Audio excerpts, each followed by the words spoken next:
का vision agree academy में आज आपका जो है प्रैक्टिस सेट ब्रह्मास्त्र वाले प्रैक्टिस सेट नंबर 22 है।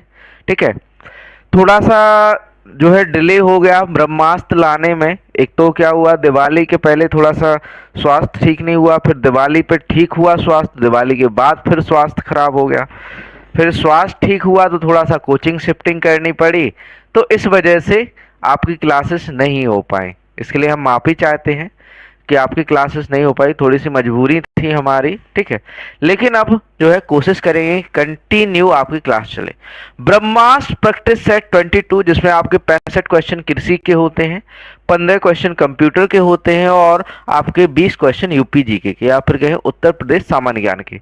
डेली आपका 8 PM या फिर कहें शाम को 8 बजे आपका सेशन होने वाला है। ठीक है, तो सभी लोग जल्दी से जुड़ जाइए। गुड इवनिंग एवरीवन, जल्दी से आ जाइए। राम राम सभी को। ठीक है, बुंदेलखंड की धरती से, बुंदेलखंड की धरती से राम राम सभी को। आ जाइए सभी लोग जल्दी से।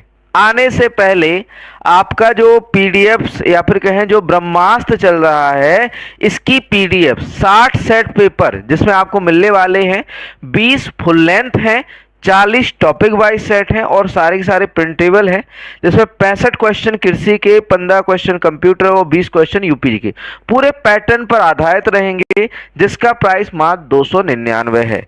नेक्स्ट संडे मतलब आने वाले रविवार को आपका जो है प्रिंटेड सेट पेपर 60 जो है पूरा पूरा ब्रह्मास्त्र प्रिंटेड में रिलीज करने वाले हैं बहुत जल्द आप सभी के लिए, है ना। प्रिंटेड में आपके घर पर पहुंचाएंगे और स्टडी मटेरियल पूरा आपके सिलेबस के अकॉर्डिंग पूरा। बहुत दिनों में दर्शन हुए, अरे क्या करें भाई, बीमार पड़े थे, क्या कर सकते हैं, तबीयत सही। अच्छा ठीक है, तो आपका जो स्टडी मटेरियल है पूरा कृषि का पूरा सिलेबस के अकॉर्डिंग है यहाँ पर, और मात्र 1500 रुपये में है। और आपके जो कंप्लीट नोट्स है 1400-1500 पेजेस हैं इसमें, कंप्लीट नोट्स आपके इसमें कवर होने वाले हैं एग्रीकल्चर के, जिसमें आपका सस्य विज्ञान, कृषि प्रसार, मृदा विज्ञान, उद्यान विज्ञान, पादप कार्य, आपका जो है पशुपालन हो जाएगा, कृषि अर्थशास्त्र, जैव पादप जैव प्रौद्योगिकी, अनुवांशिकी और पादप प्रजनन, पूरा पूरा सिलेबस। अब पशुपालन में ही आपका जो है सारा सिलेबस कवर किया गया है। ये प्रिंटेड नोट्स आपके मात्र 1500 रुपए में उपलब्ध है। ठीक, और ये आपके घर पर डिलीवर करके हम जो है पहुंचाएंगे आपको। ठीक है, तो ये डिलीवर आपके घर पर किए जाएंगे।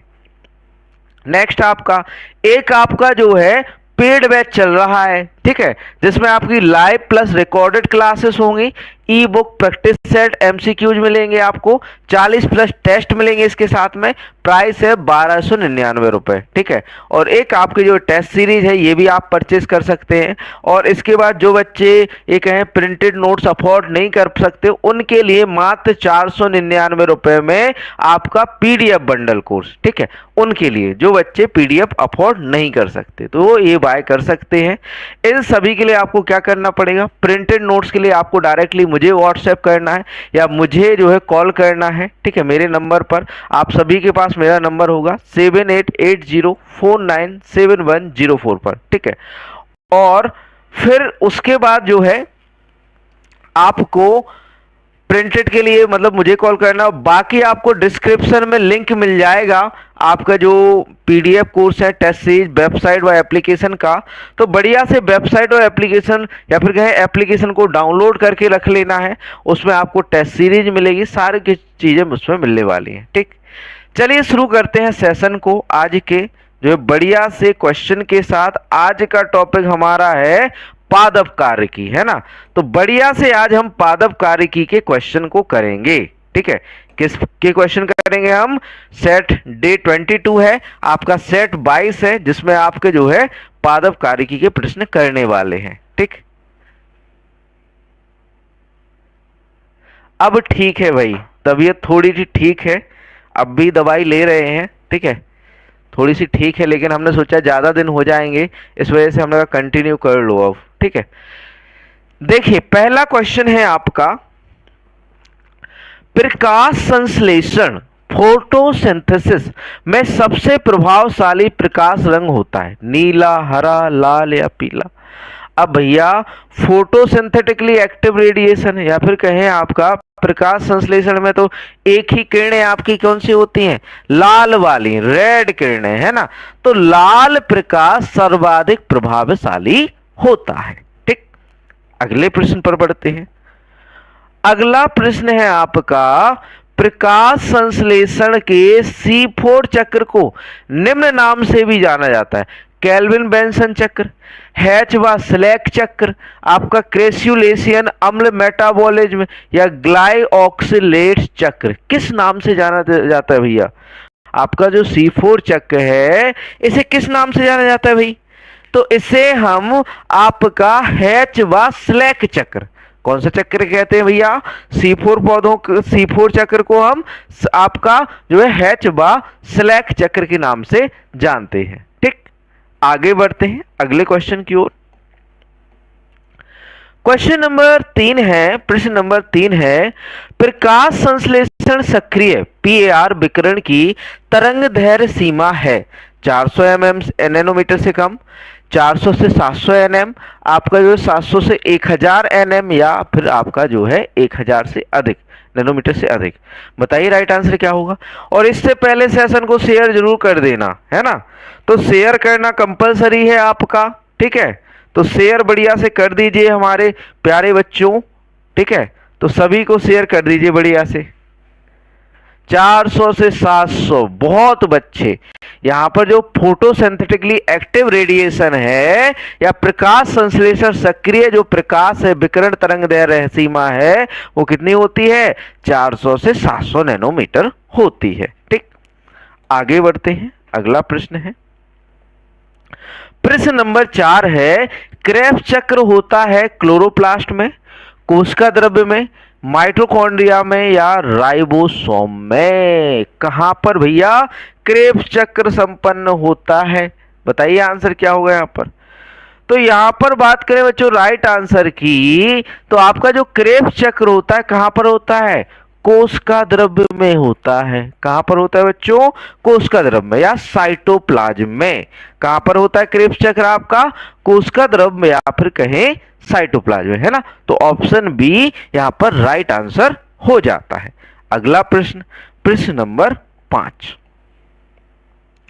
प्रश्न नंबर 5 है, पौधों में प्रकाशीय श्वसन का स्थान है, प्रकाशीय श्वसन का स्थान है क्लोरोप्लास्ट, माइटोकॉन्ड्रिया, पेरोक्सिसोम या फिर कहें उपरोक्त सभी।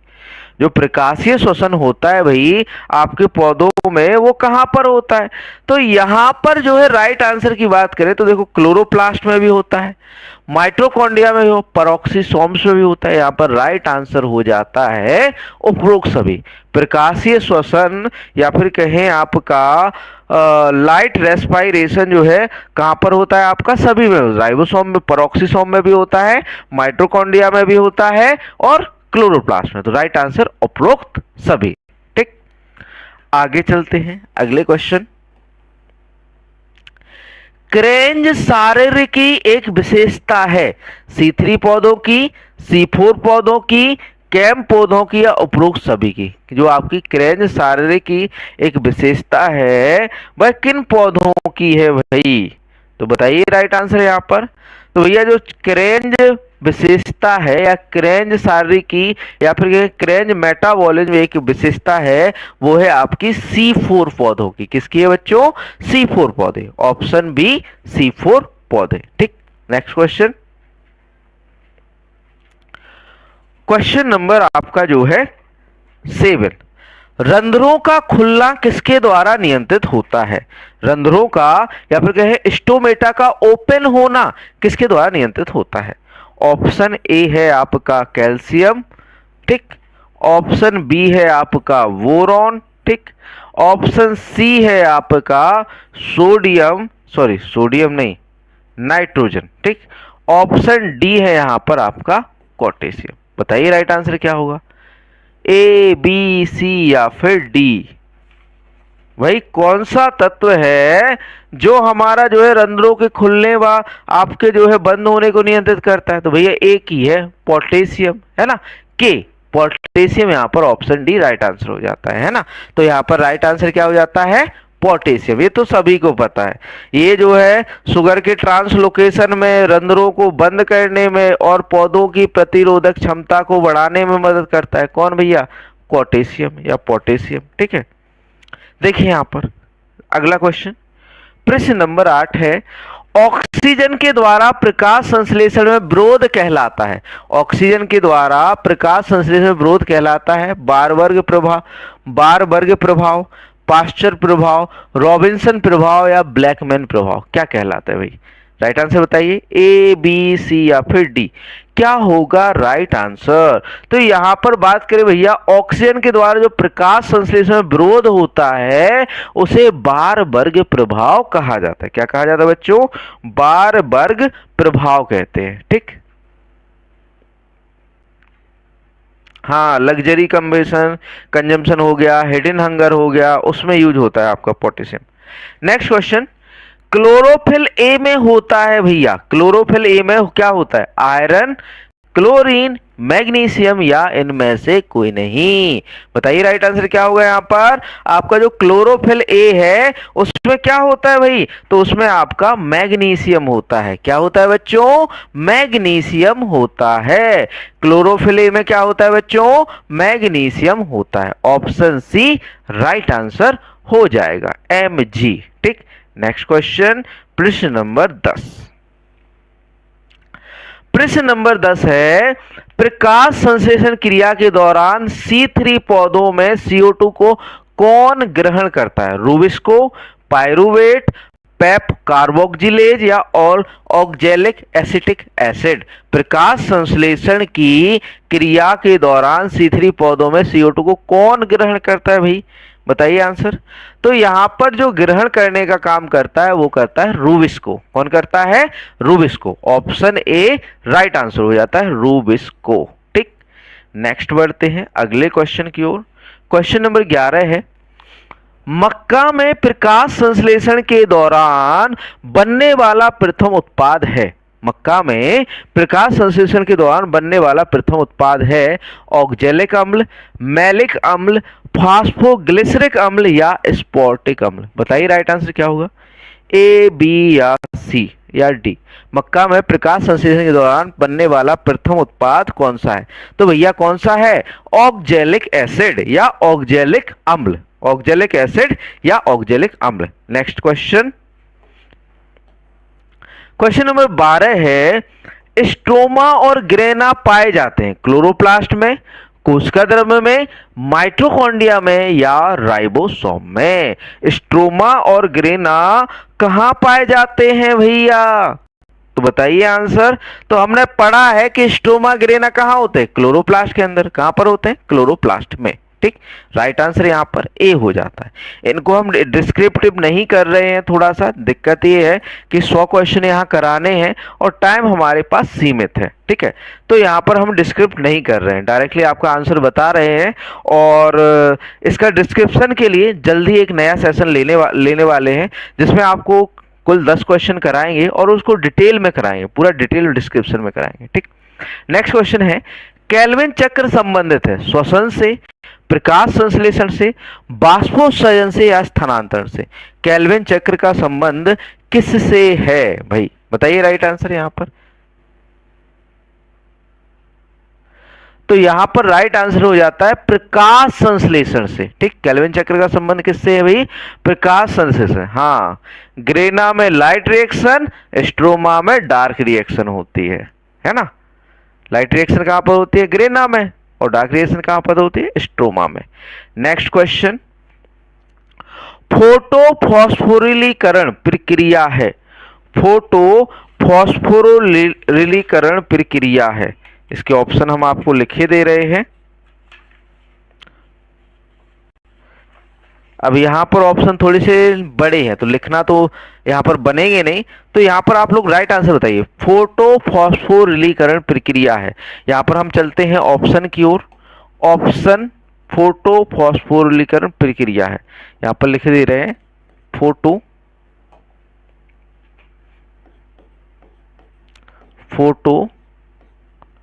क्वेश्चन नंबर कितना है, 14 है।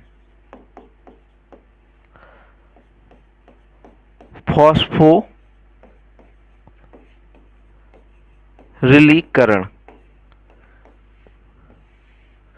प्रक्रिया है। तो ऑप्शन ए है प्रकाश की उपस्थिति में एटीपी का निर्माण, ऑक्सीजन की उपस्थिति में एटीपी का निर्माण, अंधेरे में एटीपी का निर्माण, या इनमें से कोई नहीं। राइट आंसर बताइए यहां पर क्या होगा, ए, बी, सी या फिर डी। तो बात करें बच्चों यहां राइट आंसर की, तो यहां पर राइट आंसर हो जाता है ऑप्शन ए, प्रकाश की उपस्थिति में एटीपी का निर्माण। प्रकाश की उपस्थिति में एटीपी का निर्माण क्या कहलाता है, फोटो फॉस्फोरिलीकरण की प्रक्रिया कहलाती है ना। तो क्या कहलाता है आपका जो है प्रकाश की उपस्थिति में एटीपी का निर्माण। अगला क्वेश्चन नंबर 15 है, प्रकाश संश्लेषण की अप्रकाशीय अभिक्रिया होती है केवल प्रकाश की उपस्थिति में, केवल अंधेरे में, प्रकाश एवं अंधेरे दोनों में, उपरोक्त में से कोई नहीं। प्रकाश संश्लेषण की अप्रकाशीय जो अभिक्रिया होती है वो कब होती है, तो भैया वो आपकी लाइट में भी होती है और डार्क में भी होती है। मतलब कि अगर ये अंधेरा भी होगा उजेला भी होगा, है ना, या फिर कहें आपका प्रकाश होगा और अंधेरा होगा, दोनों प्रक्रियाओं में आपका जो है ये कह सकते हैं कि आपकी अप्रकाशीय अभिक्रिया या फिर कहें डार्क रिएक्शन होगी, चाहे आपका प्रकाश हो चाहे आपका जो है अंधेरा हो। ठीक, नेक्स्ट क्वेश्चन नंबर 16 है, 16वां प्रश्न है, प्रकाश संश्लेषण विधि की खोज किसने की थी, बोस ने, केल्विन ने, हैच एवं स्लेक ने या हिल ने। प्रकाश संश्लेषण की खोज किसने की थी, तो भैया प्रकाश संश्लेषण की खोज की थी आपका हैच एवं स्लेक ने। किसने की थी प्रकाश संश्लेषण की खोज, हैच एवं स्लेक ने। हैच एवं स्लेक ने जो है प्रकाश संश्लेषण की विधि की खोज की। अगला क्वेश्चन, अंधकार अभिक्रिया डार्क रिएक्शन में होती है ग्रेना में, स्ट्रोना में, कोशिका द्रव में या रिक्तिकाओं में। तो अभी हाल हमने पढ़ा था कि डार्क रिएक्शन कहां पर होती है, बताइए डार्क रिएक्शन कहां, ग्रेना में या स्ट्रोमा में। तो आपकी जो डार्क रिएक्शन होती है वो कहां पर होती है, स्ट्रोमा के अंदर होती है। कहां पर होती है, ऑप्शन बी, स्ट्रोमा के अंदर। ठीक, अगले क्वेश्चन की ओर बढ़ते हैं। प्रश्न नंबर 18 है, उच्चतम प्रकाश संश्लेषण होता है लाल प्रकाश में, नीले प्रकाश में, हरे प्रकाश में, उपरोक्त सभी में। बताइए राइट आंसर। अधिकतम प्रकाश संश्लेषण किसमें होता है, तो अभी हाल पढ़ा था कि लाल प्रकाश की आवश्यकता होती है सर्वाधिक प्रकाश संश्लेषण के लिए। ठीक, आगे बढ़ते हैं अगले प्रश्न की ओर। प्रश्न नंबर 19 है, किस प्रकार के पौधों में रात्रि के समय रंध्र खुलते हैं, कैम पौधों में, C3 पौधों में, C4 पौधों में, इनमें से कोई नहीं।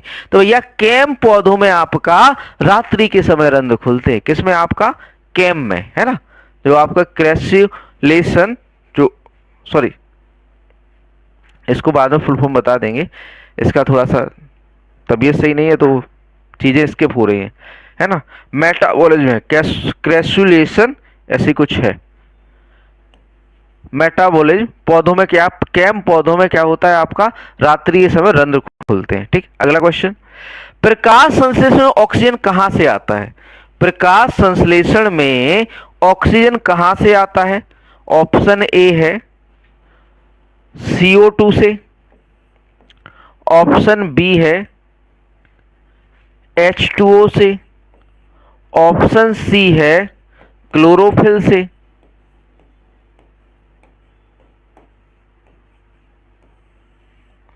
और ऑप्शन डी है आपका इनमें से कोई नहीं। ऑप्शन डी है। अब भैया इनमें से कोई नहीं, बताओ राइट आंसर क्या होगा, कोई नहीं, इनमें से कोई नहीं, डी है। बताइए ऑक्सीजन कहां से आता है, जब प्रकाश संश्लेषण होता है भाई तो ऑक्सीजन कहां से आता है भैया, हाइड्रोजन से या आपका CO2 से।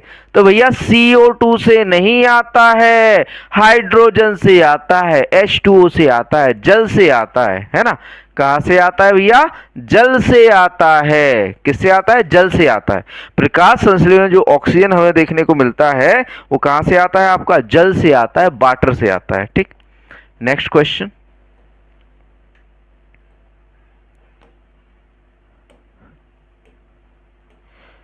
क्वेश्चन नंबर 21,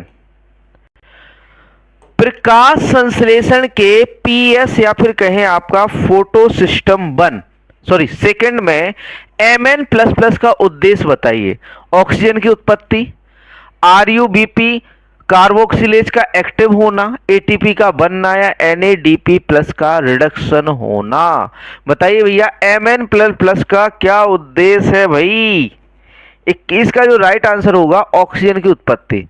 Mn++ जो है ऑक्सीजन की उत्पत्ति में क्या करता है, मदद करता है। क्या करता है, ऑक्सीजन की उत्पत्ति में मदद करता है। थोड़ा सा पता नहीं ये जो आपके चींटियां होती हैं ना बड़ी बड़ी वाली, ये लाइट की वजह से ज्यादा आ रही हैं, है ना, तो बहुत सारी यहाँ पर जो है पैरों के नीचे आके, अब क्या कर सकते हैं भाई, क्लास तो लेनी है ना। यहां पर राइट आंसर क्या होता है, ऑक्सीजन की उपस्थिति। नेक्स्ट क्वेश्चन, C3 पौधों में प्रकाश संश्लेषण का प्रथम उत्पाद होता है।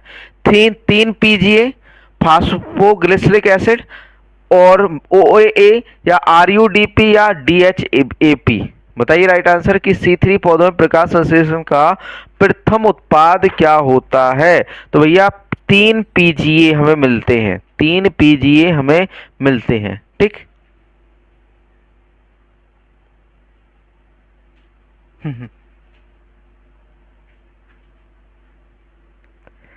का क्या करें भाई, वो अब बहुत सारे मतलब लाइट की वजह से नीचे गिर रहे हैं। अब उनको या तो क्लास बंद कर दो आप अपनी, है ना।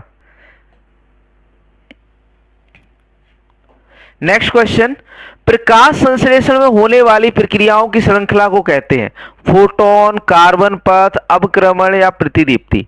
तो इसे हम जो है कार्बन पथ कहते हैं। क्या कहते हैं, कार्बन पथ।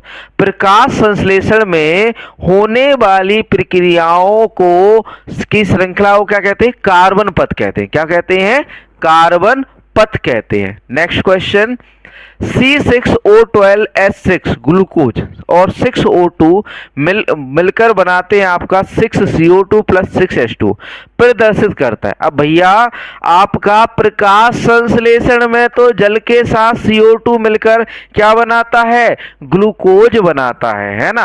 और श्वसन में क्या होता है, उल्टी प्रक्रिया होती है भाई, ग्लूकोज टूटता है किसमें, जल और CO2 में। तो यह एक किसकी प्रक्रिया है भैया, श्वसन की प्रक्रिया है। किसकी प्रक्रिया है भाई, श्वसन की प्रक्रिया, है ना। तो ऑप्शन बी यहां पर 24 का बी राइट आंसर क्या हो जाता है, सही हो जाता है, ठीक। तो आपके जो श्वसन होता है उसमें क्या होता है आपका, सॉरी हाँ, तो इसमें आपका जो श्वसन होता है उसमें आपका क्या होता है, आपका जो है जो ग्लूकोज होता है O2 के साथ मिलकर CO2 और H2O को रिलीज करता है ना, किसमें आपका श्वसन में।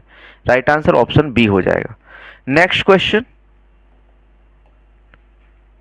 क्वेश्चन नंबर 26,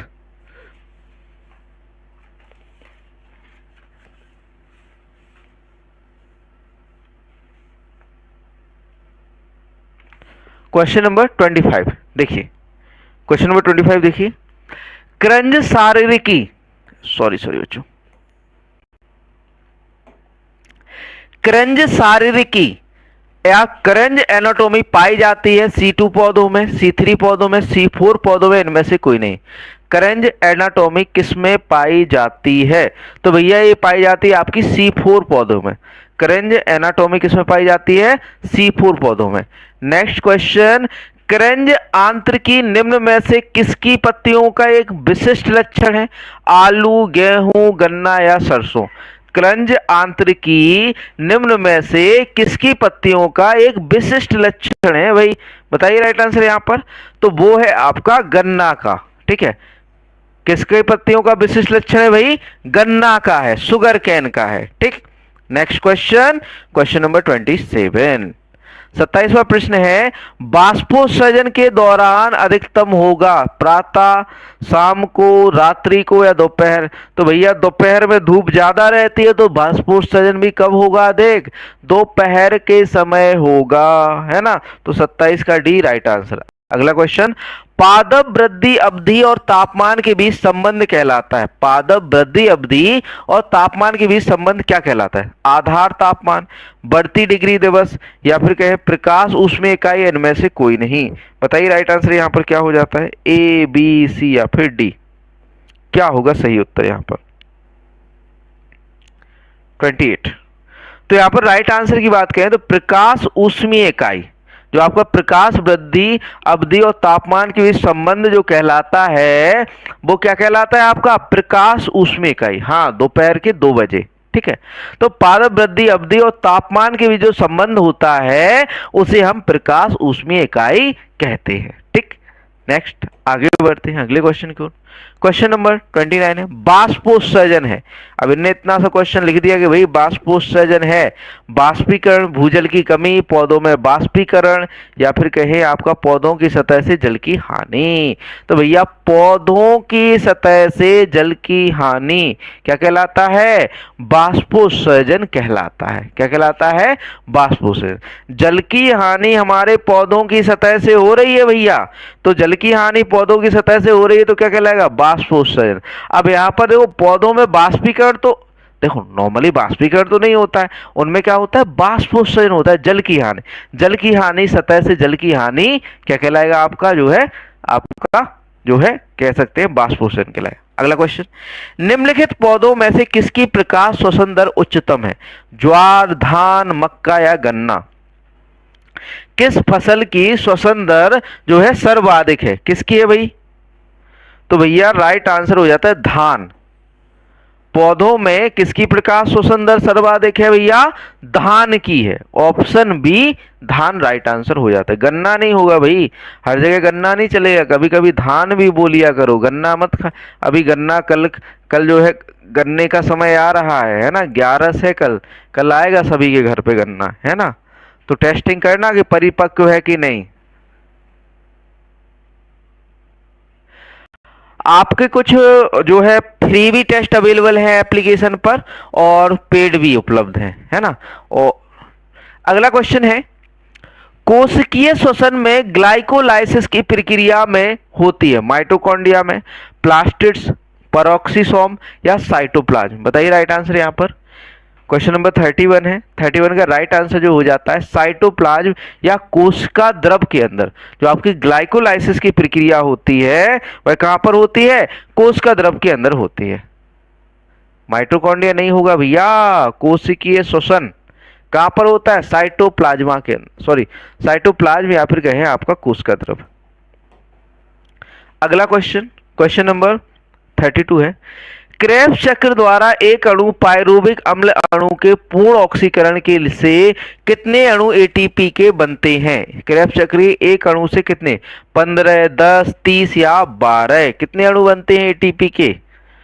बताइए राइट आंसर। 32 का। तो भैया यहाँ पर राइट आंसर हो जाता है 15 अणु। क्रेब्स चक्र द्वारा एक अणु पायरुविक अम्ल अणु के पूर्ण ऑक्सीकरण से कितने अणु एटीपी के बनते हैं? 15 अणु बनते हैं। किसके? आपके एटीपी के। अगला क्वेश्चन, निम्नलिखित में से कौन सा प्रकाश संश्लेषण क्षमता दर्शाता है? एलईडी, एलएआई, आरजीआर या एनएआर? कौन दर्शाता है भैया प्रकाश संश्लेषण क्षमता? तो भैया प्रकाश संश्लेषण क्षमता जो दर्शाता है वो है आपका एनएआर, है ना? कौन है भैया? एनएआर, एनएआर।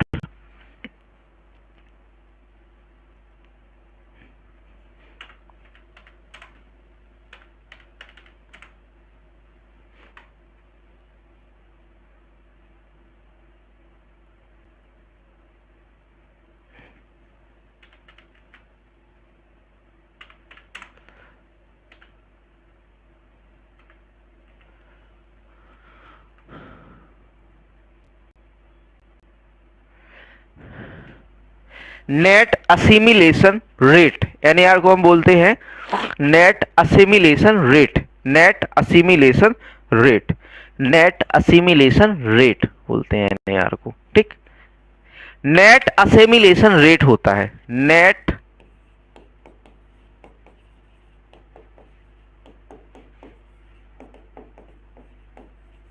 एनएआर जो है होता है आपका नेट असिमिलेशन रेट होता है। कौन दर्शाता है? प्रकाश संश्लेषण क्षमता को। ठीक। नेक्स्ट क्वेश्चन, बीजों में बसंतीकरण या बर्नलाइजेशन का स्थान है रेडिकल या मूल, बीजावरण, प्रांकुर, इनमें से कोई नहीं। कहां पर जो है आपका जो है एक है बर्नलाइजेशन होता है? तो भैया बीजों में जो आपका बर्नलाइजेशन होता है वो होता है आपका प्रांकुरों पर। कहां पर देखने को मिलता है? प्रांकुर पर। राधे राधे, राधे राधे सभी को भैया। नेक्स्ट क्वेश्चन, निम्नलिखित में से कौन सी प्रक्रिया टीयर ड्रॉप्स कहलाती है? प्रस्वेदन, बिंदु स्राव, बाष्पीकरण या बाष्पोषण? किसे हम जो है आपका टीयर ड्रॉप्स कहा कहते हैं? तो भैया टीयर ड्रॉप्स किसे कहते हैं? बिंदु स्राव को कहते हैं या गटेशन को कहते हैं, है ना। टीयर ड्रॉप्स किसे कहते हैं? गटेशन या बिंदु स्राव, है ना। नेक्स्ट क्वेश्चन, क्वेश्चन नंबर 36 है, प्रकाश श्वसन किसके द्वारा रुक जाता है? 2,4 di nitrophenol, 3,4 chlorophenol, 1 dimethyl urea, या फिर 3,4 डाई क्लोरोफिनाइल, 1 डाईमिथाइल यूरिया, या ऑप्शन डी है आपका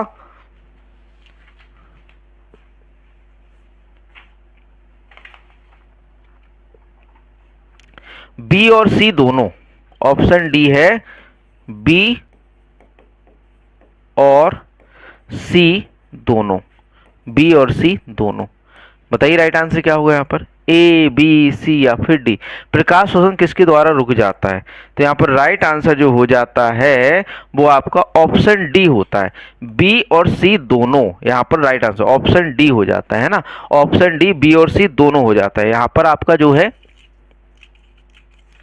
ये भी सही है आपका, बी वाला और सी वाला है। तो प्रकाश शोषण किसके द्वारा रुक जाता है? 3,4 क्लोरोफिनाइल 1 मिथाइल यूरिया के द्वारा और 3,4 डाइक्लोरोफिनाइल 1 डाईमिथाइल यूरिया, दोनों के द्वारा आपका जो है क्या रुक जाता है? प्रकाश शोषण रुक जाता है। आगे बढ़ते हैं नेक्स्ट क्वेश्चन की ओर। और जो बच्चे हमसे संपर्क करना चाहते हैं उनके लिए हमारा एक कॉन्टेक्ट नंबर है, मोबाइल नंबर ये है, मोबाइल नंबर 7880497104, इस पर संपर्क कर सकते हैं। आगे बढ़ते हैं अगले क्वेश्चन की ओर। क्वेश्चन नंबर 37 है, क्रेब्स चक्र क्रिया होती है क्लोरोप्लास्ट में, माइटोकॉन्ड्रिया में, एंडोप्लाज्मिक रेटिकुलम में या लाइसोसोम में?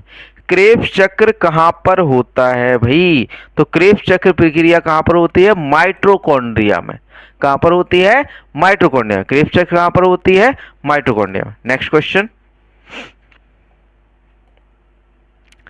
दिन उदासीन पौधा है सूरजमुखी, गेहूं, जौ, मटर। सभी को पता है कि सनफ्लावर डे न्यूट्रल है, इस पर दिन का प्रभाव नहीं पड़ता है ना। नेक्स्ट क्वेश्चन, क्वेश्चन नंबर 39 है आपका, पौधों में बिंदु स्राव किसके द्वारा होता है? रंध्रों द्वारा, हाइडेथोट्स द्वारा, ए व बी दोनों द्वारा, इनमें से कोई नहीं। पौधों में जो बिंदु स्राव होता है, गटेशन होता है, वो किसके द्वारा होता है? तो हाइडेथोट्स द्वारा होता है। किसके द्वारा होता है पौधों में गटेशन? हाइडेथोट्स के द्वारा। हाइडेथोट्स के द्वारा क्या होता है पौधों में? गटेशन होता है। तो राइट आंसर क्या होता है? बी होता है। नेक्स्ट क्वेश्चन, क्वेश्चन नंबर 40 है, 40वां प्रश्न है, निम्न में से कौन सा पदार्थ कार्बन डाइऑक्साइड स्थिरीकरण व अनऑक्सीकरण के लिए आवश्यक ऊर्जा व अनऑक्सीकरण शक्ति प्रदान करता है? एटीपी, NADPH, उपरोक्त दोनों, इनमें से कोई नहीं। बताइए राइट आंसर 40 का क्या होगा सही उत्तर? तो बच्चों यहां पर राइट आंसर की बात करें तो राइट आंसर दोनों, एटीपी और आपका NADPH दोनों ही आपके कार्बन डाइऑक्साइड स्थिरीकरण व ऑक्सीकरण के लिए आवश्यक ऊर्जा व अनऑक्सीकरण शक्ति प्रदान करता है। कौन भैया? आपका एटीपी व NADPH दोनों। तो यहां पर राइट आंसर ऑप्शन सी हो जाता है। ठीक, नेक्स्ट क्वेश्चन, क्वेश्चन नंबर 41 है, रस का आरोहण किसके द्वारा होता है? फ्लोएम द्वारा, बल्कल द्वारा, जाइलम, कास्टोतक द्वारा, स्टोमेटा या रंध्र द्वारा, इनमें से कोई नहीं। रस का आरोहण किसके द्वारा होता है? रस का आरोहण किसके द्वारा होता है? तो भैया रस का आरोहण किसके द्वारा होता है? जाइलम के द्वारा होता है। किसके द्वारा होता है भैया? जाइलम के द्वारा रस का आरोहण, ऊपर की ओर मतलब कि पानी को लेके जाता है। रस का आरोहण किसके द्वारा? जाइलम के द्वारा। अगला क्वेश्चन, ग्लाइकोलाइसिस का अंतिम उत्पाद है साइट्रिक अम्ल, एसिटिक अम्ल, या फिर कहें आपका पायरुविक अम्ल, या फिर कहें पिक्रिक अम्ल। कौन सा ग्लाइकोलाइसिस का अंतिम उत्पाद है? ग्लाइकोलाइसिस का अंतिम उत्पाद तो पायरुविक अम्ल। क्या है भैया? पायरुविक अम्ल। पायरुविक अम्ल जो है अंतिम उत्पाद होता है। आरोहण मतलब कि वो आपका जो है ये कहें कि रस को या फिर कहें पानी को चूषण कर रहा है, या फिर कहें ऊपर की ओर पत्तियों के पास ले जा रहा है ना, या ऊपर की ओर ले जा रहा है, आरोहण कहलाता है ना। प्रकाश संश्लेषण है ऑक्सीकरण प्रक्रिया, अपचयन प्रक्रिया, या ऑक्सीकरण अपचयन प्रक्रिया, या इनमें से कोई नहीं। तो भैया जो प्रकाश संश्लेषण होती है वो आपकी कैसे होती है? ऑक्सीकरण और अपचयन, या फिर कहें आपका ऑक्सीडेशन रिडक्शन प्रक्रिया है। ऑक्सीकरण व अपचयन की प्रक्रिया है कौन सी आपकी? जो है प्रकाश संश्लेषण। अगला क्वेश्चन, क्वेश्चन नंबर 44 है, निम्नलिखित में से कौन सा तिल के पौधे की दिन की लंबाई के प्रति प्रतिक्रिया है? गुणात्मक लघु दिवसीय पौधा, मात्रात्मक लघु दिवसीय पौधा, गुणात्मक दीर्घ दिवसीय पौधा, या मात्रात्मक दीर्घ दिवसीय पौधा। कौन से तिल के पौधों की दिन की लंबाई के प्रति क्या है? प्रतिक्रिया है।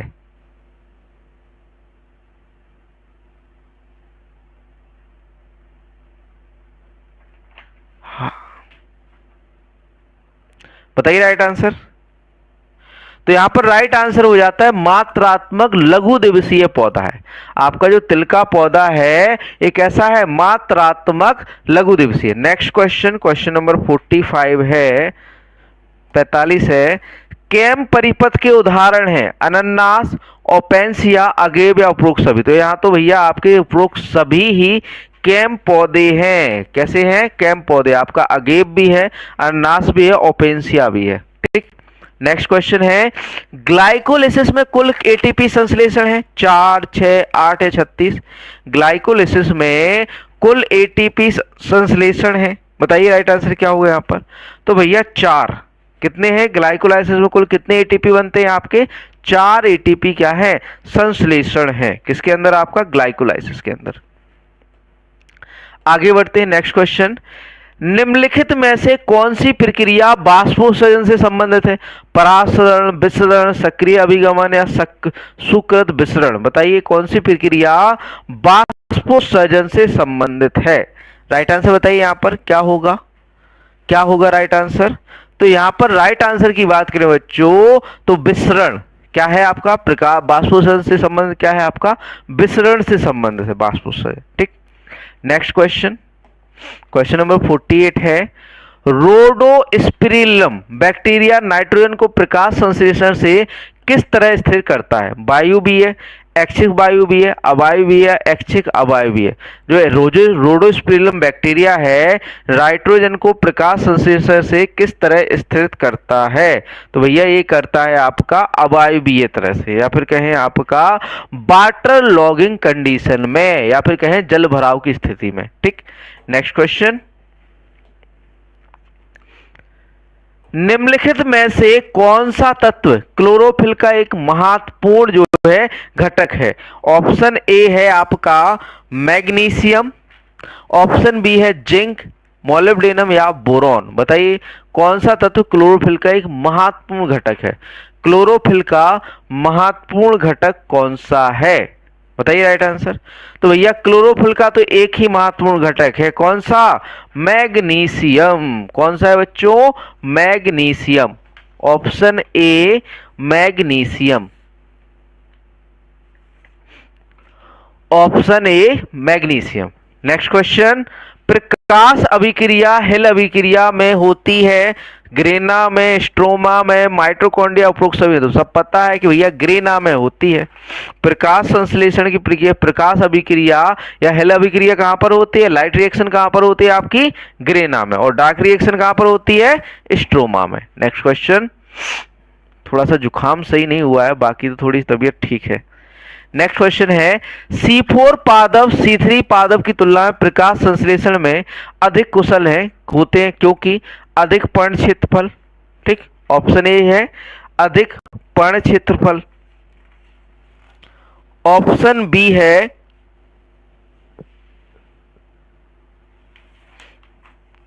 पर्ण कोशिकाओं में अधिक संख्या में हरितलवकों की उपस्थिति। चलिए आपको ऑप्शन बी पर डायरेक्टली जैसे ऑप्शन ए देख लिया, अधिक पर्ण क्षेत्रफल। ठीक, ऑप्शन बी है आपका पर्ण कोशिकाओं में अधिक संख्या में हरितलवकों की उपस्थिति, महीन क्यूटिकल की उपस्थिति या प्रकाशीय श्वसन की निम्न दर में के कारण। किस कारण से आपका जो है ये कह सकते हैं कि C4 पादप C3 पादपों की तुलना में प्रकाश संश्लेषण में अधिक कुशल होते हैं। राइट आंसर बताइए यहाँ पर क्या होगा 51 का राइट आंसर? तो प्रकाशीय श्वसन की निम्न दर के कारण। किस कारण से? जो प्रकाशीय श्वसन होता है C4 पौधों में निम्न होता है, कम होता है, इस कारण से आपके C4 पौधे C3 पौधों की तुलना में अधिक कुशल या शक्तिशाली होते हैं। अगला सॉरी बच्चों, नेक्स्ट क्वेश्चन है क्वेश्चन नंबर 52। निम्न में से किसमें क्लोरोफिल बी क्लोरोफिल ए से प्रचुर मात्रा में होता है? फोटोसिस्टम 1 में, फोटोसिस्टम 2 में, उपरोक्त दोनों में, इनमें से कोई नहीं। राइट आंसर बताइए। तो राइट आंसर यहां पर आप लोग बताइए, जब तक मैं थोड़ा सा पानी पी लेता हूं क्योंकि तबीयत अब भी ठीक नहीं है फिर भी।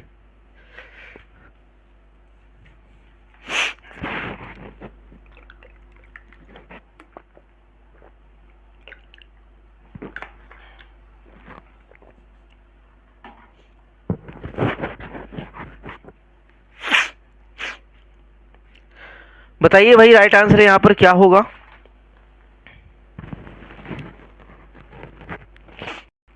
ए, बी, सी या फिर डी?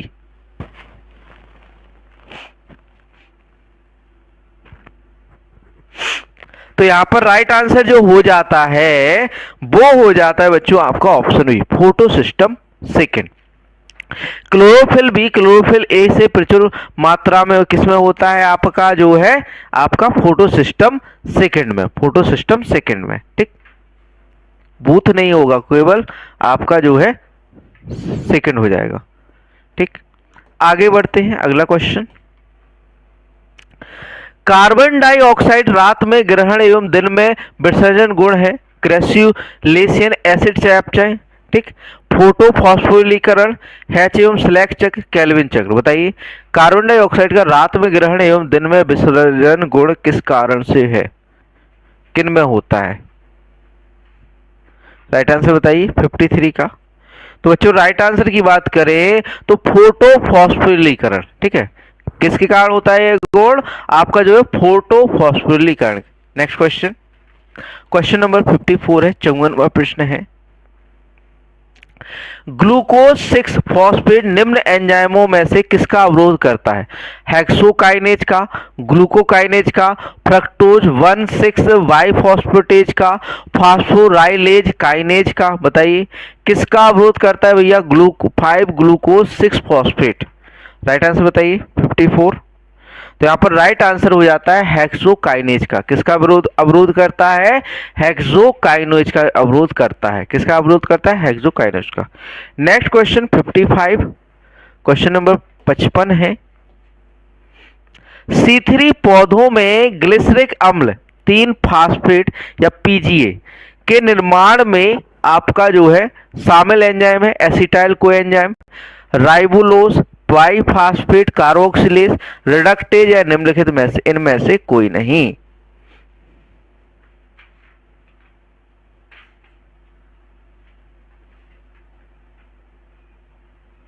फोटोफॉस्फोरिलीकरण, प्रकाश संश्लेषण की प्रक्रिया में फोटोफॉस्फोरिलाइजेशन नहीं होता है?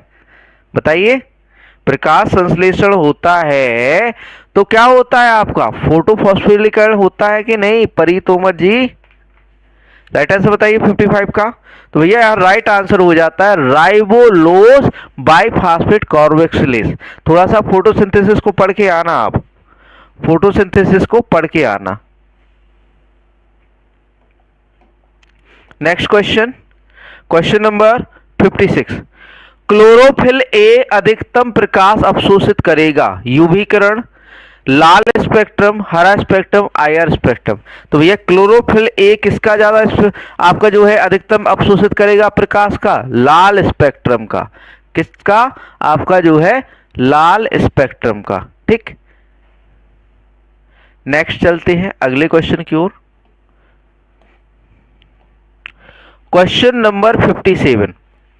क्लोरोफिल में पोषक तत्व की उपस्थिति में प्रकाश संश्लेषण की प्रक्रिया द्वारा निर्मित पादप भोजन क्या है? मैग्नीशियम, जिंक, मोलिब्डेनम या बोरॉन। क्लोरोफिल में पोषक तत्व की उपस्थिति में प्रकाश संश्लेषण की प्रक्रिया द्वारा निर्मित पादप भोजन क्या होता है? क्या है भाई राइट आंसर? तो यहां पर आपका जो है मैग्नीशियम है। क्या है भैया? मैग्नीशियम। क्या है भैया? मैग्नीशियम। ठीक, नेक्स्ट आगे बढ़ते हैं। Question number 58। क्वेश्चन नंबर 58 है आपका, थोड़ा सा ये ज्यादा ही छोटा हो गया।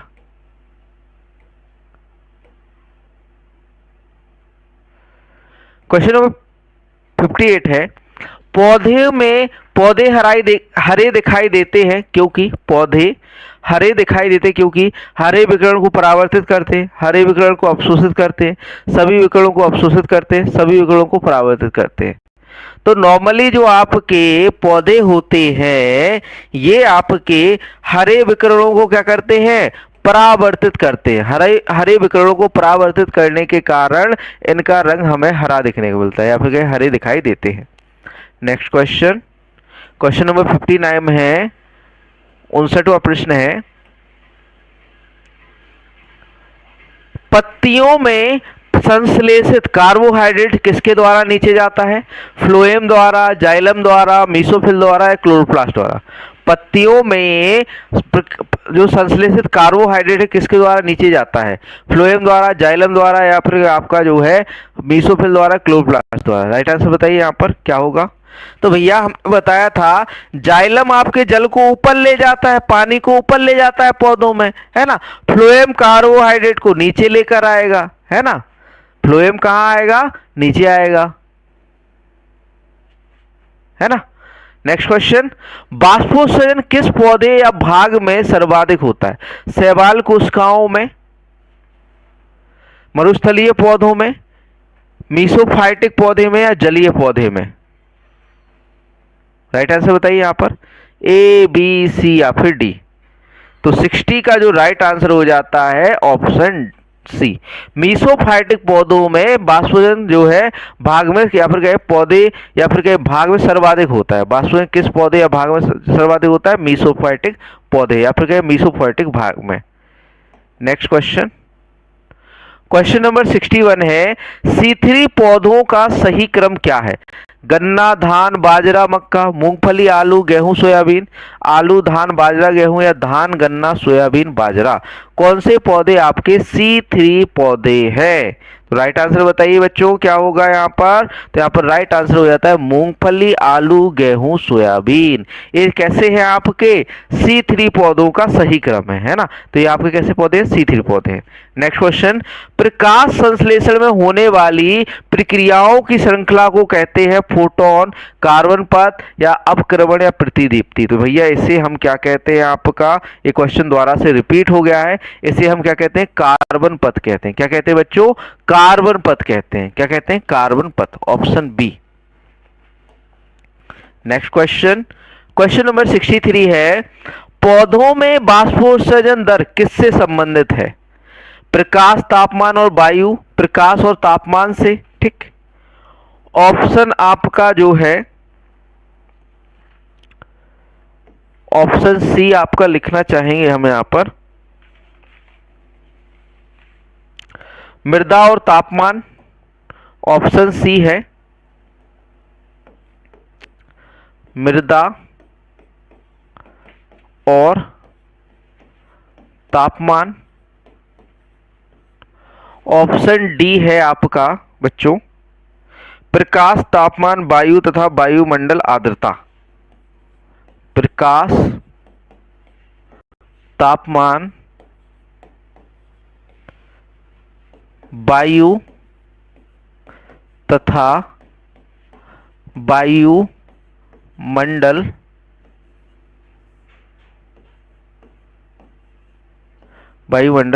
आर्द्रता। वायुमंडल आर्द्रता। बताइए राइट आंसर क्या होगा यहाँ पर, ए, बी, सी या फिर डी। तो बच्चों यहाँ पर राइट आंसर आपका हो जाता है ऑप्शन डी, प्रकाश, तापमान, वायु तथा वायुमंडल आर्द्रता। पौधों में वाष्पोत्सर्जन दर जो है संबंधित होती है आपकी। नेक्स्ट क्वेश्चन, क्वेश्चन नंबर आपका जो है 64। क्वेश्चन नंबर 64 है पर्णरंध्र का खुला एवं बंद होना किस पर निर्भर होता है? सूर्य प्रकाश पर, पानी के दबाव पर, बाष्पोत्सर्जन पर या तापक्रम पर? किस पर निर्भर होता है आपके पर्णरंध्रों का खुला एवं बंद होना? बताइए राइट आंसर। तो भैया बाष्पोत्सर्जन दर पर, किस दर से बाष्पोत्सर्जन हो रहा है उस पर निर्भर करता है आपके पर्णरंध्रों का खुलना व बंद होना। नेक्स्ट क्वेश्चन, लघु दीप्तिकाल पौधे का उदाहरण है बाजरा, मक्का, धान या उपरोक्त सभी। एक लघु दीप्तिकाल यहाँ पर शॉर्ट डे प्लांट के उदाहरण हैं। तो भैया यहाँ पर शॉर्ट डे, उपरोक्त सभी, आपका बाजरा, मक्का, धान, ये सारे के सारे कैसे हैं भैया? शॉर्ट डे है, यहाँ पर कहे आपके लघु दिवसीय है। ठीक। नेक्स्ट क्वेश्चन, क्वेश्चन नंबर 66 है साइबर सुरक्षा क्या है? साइबर सुरक्षा मैलवेयर के विरुद्ध सुरक्षा प्रदान करती है। साइबर सुरक्षा साइबर आतंकवादियों के विरुद्ध सुरक्षा प्रदान करती है। साइबर सुरक्षा किसी सिस्टम को साइबर हमलों से बचाती है। उपरोक्त सभी। राइट आंसर बताइए, साइबर सुरक्षा क्या है? तो यहाँ पर राइट आंसर हो जाता है उपरोक्त सभी। मतलब कि मैलवेयर के विरुद्ध भी आपको सुरक्षा प्रदान करती है, साइबर आतंकवादियों के विरुद्ध, और साइबर सुरक्षा किसी सिस्टम को साइबर हमलों से बचाती है ना। तो यहाँ पर ऑप्शन डी उपरोक्त सभी सही आंसर हो जाता है। अगला क्वेश्चन, साइबर सुरक्षा किसकी सुरक्षा करती है? साइबर सुरक्षा इंटरनेट से जुड़े सिस्टम की सुरक्षा करती है। साइबर सुरक्षा अपराधियों की सुरक्षा करती है। साइबर सुरक्षा हैकर्स की सुरक्षा करती है। इनमें से कोई नहीं। तो भैया साइबर सुरक्षा हमारे इंटरनेट से जुड़े सिस्टम की सुरक्षा करती है ना। तो ऑप्शन ए राइट आंसर हो जाएगा। साइबर सुरक्षा इंटरनेट से जुड़े सिस्टम की सुरक्षा करती है। Option A right answer. Next question, computer सुरक्षा के जनक है, कंप्यूटर सुरक्षा के जनक है ऑगस्टस केरखौफस या फिर क्या है बॉब थॉमस। ऑप्शन आपका जो है सी है,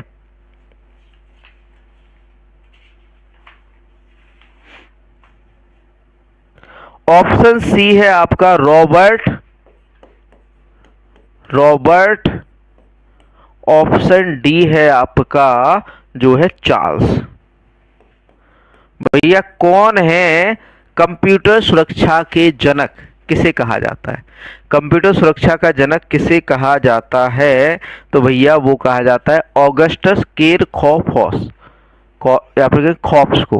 केरखौफस को जो है ऑगस्ट केरखौफस को क्या है कंप्यूटर सुरक्षा के जनक के रूप में जाना जाता है। ठीक। नेक्स्ट क्वेश्चन,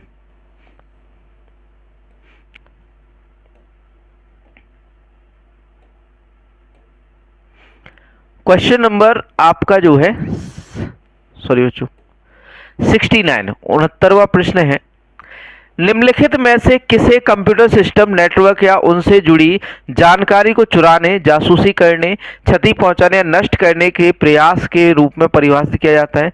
साइबर हमला, कंप्यूटर सुरक्षा, क्रिप्टोग्राफी या डिजिटल हैकिंग, क्या कहा जाएगा? राइट आंसर बताइए भाई। तो यहाँ पर राइट आंसर साइबर हमला। आपकी कोई जानकारी, कोई क्षति पहुंचा रहा है आपको इंटरनेट के माध्यम से, उसे क्या कहेंगे? साइबर हमला कहेंगे। नेक्स्ट क्वेश्चन, क्वेश्चन नंबर 70 है, निम्न में से कौन सा एक साइबर सुरक्षा का प्रकार है? क्लाउड सुरक्षा, नेटवर्क सुरक्षा, एप्लीकेशन सुरक्षा, उपरोक्त सभी। तो उपरोक्त सभी जो है साइबर सुरक्षा के क्या है? प्रकार है। उपरोक्त सभी साइबर सुरक्षा के क्या है? प्रकार है। अगला क्वेश्चन, क्वेश्चन नंबर 71 है, साइबर सुरक्षा की विशेषता क्या है? अनुपालन, आंतरिक खतरों से बचाव, खतरे की रोकथाम, उपरोक्त सभी। तो यहाँ पर भी राइट आंसर उपरोक्त सभी, सभी काम करता है, सभी काम करते हैं आपकी साइबर सुरक्षा की विशेषता। ठीक, नेक्स्ट क्वेश्चन, क्वेश्चन नंबर 72, 72वां प्रश्न है, निम्नलिखित में से कौन सा नेटवर्क सुरक्षा का उद्देश्य है? गोपनीयता, सत्यनिष्ठा, उपलब्धता, उपरोक्त सभी। नेटवर्क सुरक्षा का उद्देश्य कौन सा है? तो यहां पर भी आपका जो है गोपनीयता, सत्यनिष्ठा, उपलब्धता, ऑप्शन डी राइट आंसर हो जाता है। नेक्स्ट क्वेश्चन, निम्न में से कौन सा साइबर अपराध नहीं है? सेवा से इनकार, फिशिंग, मेलवेयर, उन्नत इनक्रिप्शन स्टैंडर्ड। कौन सा जो है साइबर अपराध नहीं है? तो भैया उन्नत इनक्रिप्शन जो है स्टैंडर्ड या एडवांस इनक्रिप्टेड स्टैंडर्ड AES जो है आपका क्या है? साइबर अपराध नहीं है। अगला क्वेश्चन, क्वेश्चन नंबर 74 है, निम्नलिखित में से कौन सा साइबर सुरक्षा का लाभ नहीं है? सिस्टम को धीमा कर डेटा है, सॉरी कर देता है, सॉरी बच्चों कर देता है, सिस्टम को धीमा कर देता है, कंप्यूटर की फ्रीजिंग और क्रैश को कम कर देता है। ठीक, ऑप्शन सी है, उपयोगकर्ताओं को गोपनीयता प्रदान करता है, उपयोगकर्ता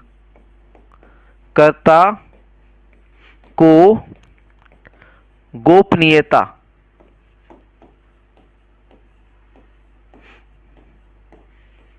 प्रदान करता है।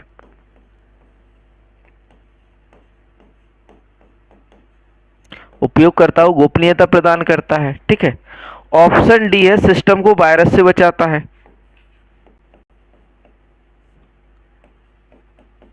सिस्टम को वायरस से बचाता है। बताइए राइट आंसर क्या होगा? क्या होगा भाई राइट आंसर यहां पर? A, B, C या फिर डी? तो बच्चों राइट आंसर की बात करें तो ऑप्शन सिस्टम को धीमा कर देता है। कौन सा साइबर सुरक्षा का लाभ नहीं है? साइबर सुरक्षा से यदि आप कोई एंटीवायरस डालते हो तो उससे आपका सिस्टम धीमा हो जाता है।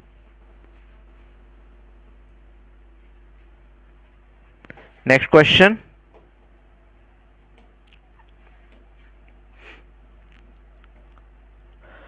क्वेश्चन नंबर 75, साइबर स्पेस के द्वारा गढ़ा गया है। रिचर्ड स्टॉलमैन द्वारा, विलियम गिब्सन द्वारा, एंड्रयू टेरेनबाम द्वारा या स्कॉट फेलमैन द्वारा। ये आपका जो है साइबर सुरक्षा आपके सिलेबस में है, साइबर सिक्योरिटी है ना, तो पढ़ना तो पड़ेगा भाई।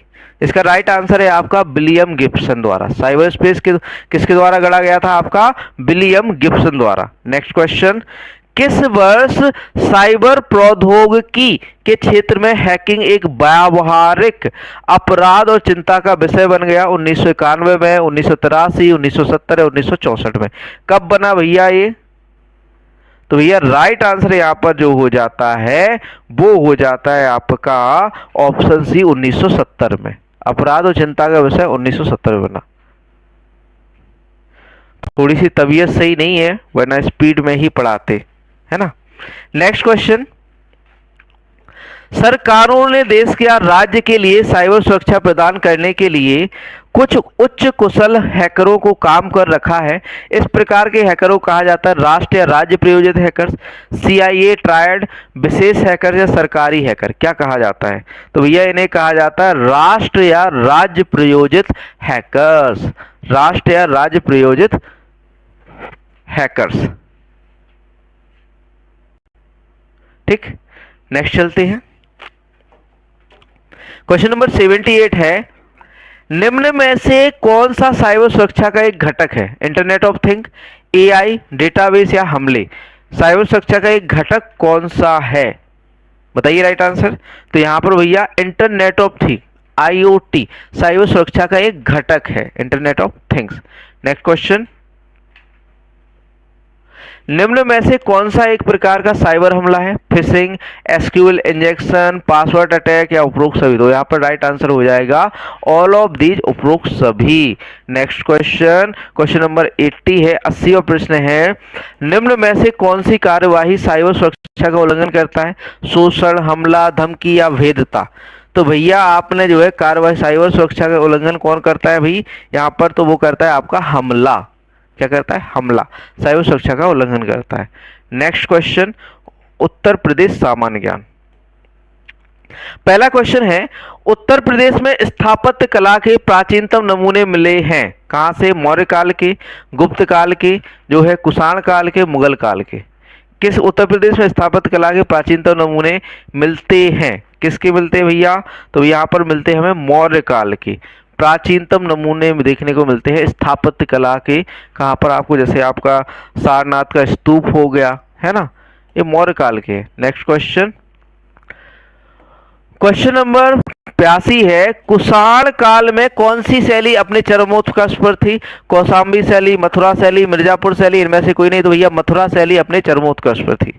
नेक्स्ट क्वेश्चन, क्वेश्चन नंबर आपका जो है 83, 83वां प्रश्न है, गुप्त काल में मृत्तिका द्वारा निर्मित मूर्तियां कहां से प्राप्त हुई हैं? बरेली से, वाराणसी, श्रावस्ती या ये सभी से? गुप्त काल में मृत्तिका द्वारा निर्मित जो है मूर्तियां कहां से मिली हैं? तो ये भैया हमें मिली है आपकी जो है श्रावस्ती से भी, वाराणसी, बरेली, उपरोक्त सभी स्थानों से हमें मृत्तिका से बनी मूर्तियां मिली है। नेक्स्ट क्वेश्चन, अयोध्या और संभल में, सॉरी संभल है यहाँ पर, अयोध्या और संभल में मस्जिदों का निर्माण किस मुगल शासक ने करवाया था? बाबर, हुमायूं, अकबर या बाबर? सॉरी यहाँ पर बाबर डबल बार हो गया 84 में, ठीक है। तो राइट आंसर यहाँ पर ऑप्शन ए बाबर। यहाँ पर जैसे इनमें से कोई नहीं कर देते, कोई नहीं,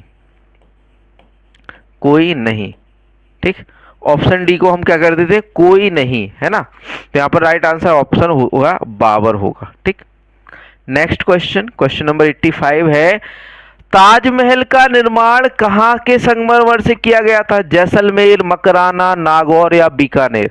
तो भैया ताजमहल में जो संगमरमर लगा है वो कहाँ का है? मकराना का है ना। तो मकराना के जो है पत्थर का प्रयोग किया गया था, संगमरमर का प्रयोग किया गया था। नेक्स्ट क्वेश्चन, राज्य में हिंदू स्थापत्य निर्माण का प्रमुख स्थान है? फतेहपुर, जौनपुर, वृंदावन या गाजीपुर? इस हिंदू स्थापत्य निर्माण का प्रमुख स्थान कौन सा है? तो भैया वो है आपका वृंदावन। वृंदावन आपका हिंदू स्थापत्य का है, ठीक। नेक्स्ट क्वेश्चन, 87वां प्रश्न है, राज्य में स्थित महोबा में खजुराहो स्थापत्य का निर्माण किस वंश के शासकों द्वारा कराया गया था? चौहान शासकों, चंदेल शासकों, परमार शासकों या राष्ट्रकूट द्वारा? किसके द्वारा कराया गया था भाई? तो ये किया गया था आपका जो है चंदेल शासकों द्वारा। किसके द्वारा? चंदेल शासकों द्वारा। नेक्स्ट क्वेश्चन, क्वेश्चन नंबर 88 है, 88वां प्रश्न है, लखनऊ कला के उत्कृष्ट उदाहरण बड़ा इमामबाड़ा का निर्माण किसने करवाया? आसफउद्दौला, अकबर द्वारा, शाहजहां या उपरोक्त सभी द्वारा? बड़ा इमामबाड़े का निर्माण किसके द्वारा कराया गया? तो आसफउद्दौला द्वारा कराया गया था। किसके द्वारा कराया गया था? आसफउद्दौला। नेक्स्ट क्वेश्चन, मध्यकाल में उत्तर प्रदेश की प्रमुख चित्रकला कौन सी थी? मध्यकाल में उत्तर प्रदेश की प्रमुख चित्रकला कौन सी थी? आपकी जो है मिर्जापुर शैली, मथुरा शैली, ऑप्शन सी है बुंदेल शैली, बुंदेल शैली, ऑप्शन डी है आपका मुगल शैली, मुगल शैली। सही राइट आंसर क्या होगा भाई कि मध्यकाल में उत्तर प्रदेश की प्रमुख चित्रकला कौन सी थी? भैया 89 का आंसर कर दो जल्दी से। तो इसका आंसर है मुगल शैली। अब भैया मध्यकालीन इतिहास तो मुगलों का है ना। तो यहां पर जो है राइट आंसर ऑप्शन डी हो जाता है। आगे बढ़ते हैं अगले क्वेश्चन की ओर। क्वेश्चन नंबर 90 है, चित्रकला की मुगल शैली का आरंभ किसने किया था? अकबर ने, हुमायूं ने, जहांगीर ने या शाहजहां ने? चित्रकला की मुगल शैली का निर्माण या फिर कहे आपका जो है आरंभ किसने किया था? तो हुमायूं ने कराया था। किसने किया था बच्चों? हुमायूं ने किया था, है ना। किसने किया था? हुमायूं ने किया था, ठीक। नेक्स्ट क्वेश्चन, क्वेश्चन नंबर 91, 91वां प्रश्न है, निम्न में से किस शैली को आगरा के नाम से भी जाना जाता है? कंदरा शैली, मिर्जापुर शैली, मुगल शैली या सरकी शैली? आगरा शैली के नाम से या आगरा के नाम से किस शैली को नाम जाना जाता है? तो आपकी जो मुगल शैली है उसे आगरा शैली के नाम से भी जाना जाता है। ठीक, नेक्स्ट क्वेश्चन, क्वेश्चन नंबर 92। 92वां प्रश्न है, प्रसिद्ध चित्रकार मीर सैयद अली ख्वाजा अब्दुल इस्मद किस शैली से संबंधित है? ब्रज शैली, मथुरा शैली, मुगल शैली या मिर्जापुर शैली? किससे संबंधित है? तो भैया ए संबंध है मुगल शैली से, इनका संबंध है मुगल शैली से। अगला क्वेश्चन, किस मुगल शासक के काल को चित्रकला का स्वर्ण युग कहा जाता है? अकबर, हुमायूं, जहांगीर या शाहजहां? जो है मुगल काल का या फिर कहें चित्रकला का स्वर्ण युग कहा जाता है किसके? मुगल, जहांगीर के काल को। किस मुगल शासक के? जहांगीर मुगल शासक के जो है काल को जो है चित्रकला का स्वर्ण युग कहा जाता है, स्वर्ण युग कहा जाता है। नेक्स्ट क्वेश्चन, आगरा में चित्रशाला का निर्माण किसने करवाया था? अकबर, हुमायूं, जहांगीर या शाहजहां? आगरा में चित्रशाला का निर्माण किसने करवाया था? तो भैया जहांगीर ने करवाया था। किसने करवाया था बच्चों? जहांगीर ने करवाया था। चित्रशाला का निर्माण कहां पर? आपका आगरा के अंदर। नेक्स्ट क्वेश्चन, ब्रज शैली को किस शैली के नाम से जाना जाता है? बुंदेली शैली, मथुरा शैली, मुगल शैली, मिर्जापुर शैली? भैया मथुरा क्षेत्र की शैली है ब्रज शैली, तो मथुरा शैली कहेंगे इसे। क्या कहेंगे भैया? मथुरा शैली। नेक्स्ट क्वेश्चन 96, चित्रकला की राजपूत शैली का विकास मुख्यतः किस वंश के राजाओं द्वारा हुआ? चंदेल वंश, हर्यक वंश, पाल वंश, गुर्जर प्रतिहार वंश? राजपूत शैली का विकास किसके द्वारा हुआ? तो भैया वो हुआ था चंदेल वंश द्वारा। किसके द्वारा? चंदेल वंश। अगला क्वेश्चन, चित्रकला की जैनी शैली का विकास मुख्यतः कहाँ हुआ? आगरा में, अवध एवं जौनपुर में? आपका जो है जैनी शैली का विकास कहां हुआ? आपका जो है ऑप्शन सी है कन्नौज में, ऑप्शन डी है आपका गोरखपुर। गोरखपुर राइट आंसर यहां पर क्या होगा? बताइए राइट आंसर क्या होगा? ए, बी, सी या फिर डी? तो यहाँ पर राइट आंसर हो जाता है अवध एवं जौनपुर। जैनी शैली का मुख्य विकास मुख्यतः कहां पर हुआ है? अवध और जौनपुर में। अवध और जौनपुर, बी सही आंसर हो जाता है। नेक्स्ट क्वेश्चन, सॉरी बच्चों थोड़ा सा जुकाम है, सर्दी है। ठीक, 98 क्वेश्चन है, उत्तर प्रदेश में चित्रकला के विकास में ग्राफिक विधा की जो है जरूरत किसने की? सॉरी शुरुआत, यहां पर शुरुआत किसने की? थोड़ा सा जो है टाइपिंग मिस्टेक हो जाती है। शुरुआत किसने की? अमित कुमार हल्दार ने, चमन सिंह, ललित मोहन सेन या विश्वनाथ मेहता? राइट आंसर क्या होगा यहाँ पर? तो राइट आंसर हो जाता है आपका ललित मोहन सेन ने। किसने शुरू की थी आपकी चित्रकला? उत्तर प्रदेश में चित्रकला के विकास में ग्राफिक विधा, ग्राफिक विधा किसके द्वारा शुरू की थी? ललित मोहन सेन द्वारा। अगला क्वेश्चन है, क्वेश्चन नंबर 99 है, सुविख्यात चित्र सत्यम शिवम सुंदरम की रचना की थी महेंद्र नाथ सिंह ने, नंदकिशोर शर्मा ने, शिवनंदन नैतियाल ने, विश्वनाथ मेहता ने? किसने की थी भाई? बताइए राइट आंसर यहाँ पर। तो यहाँ पर राइट आंसर हो जाएगा शिवनंदन नौतियाल ने। किसने शुरू की थी सुविख्यात चित्र सत्यम शिवम सुंदरम की रचना? शिवनंदन नौतियाल ने। नेक्स्ट क्वेश्चन, उत्तर प्रदेश में जरदोजी शिल्पकला का प्रमुख केंद्र कौन सा है? वाराणसी, बरेली, आगरा या फिर कहे उपरोक्त सभी? जरदोजी शिल्पकला का प्रमुख केंद्र कौन सा है? लास्ट क्वेश्चन है ये, तो भैया वो है आपका वाराणसी। उत्तर प्रदेश में जरदोजी शिल्पकला का प्रमुख केंद्र कौन सा है भैया? आपका वाराणसी। अब बच्चों आपके जो है क्लास ना होने के देखो दो कारण ये रहे, यहाँ पर क्लास आपकी समाप्त हो जाती है।